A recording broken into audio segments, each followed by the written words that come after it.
Cell cycle phases identification. Let's take a close-up look at what an animal cell looks like under a microscope. Let's start with the beginning of cell division. Interphase identification.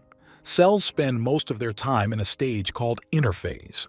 During this phase, the nuclear envelope surrounds the nucleus. One or more nucleoli, dark, condensed regions, may be visible within the nucleus. The material around the nucleoli contained within the nuclear envelope is DNA in the form of chromatin. Prophase identification. In prophase, the chromatin fibers condense into chromosomes that are visible through a light microscope. Each replicated chromosome appears as two identical sister chromatids joined at their centromeres, and the mitotic spindle begins to form.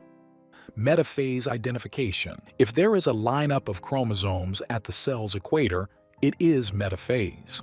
Anaphase identification. If you see early anaphase using a microscope, you will see the chromosomes clearly separating into two groups. If you are looking at late anaphase, these groups of chromosomes will be on opposite sides of the cell.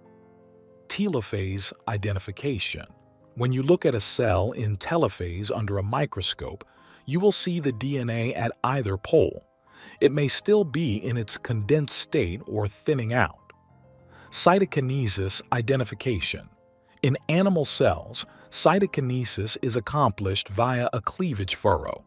This occurs through a constriction of the plasma membrane that grows deeper and deeper until it pinches the cell into two halves.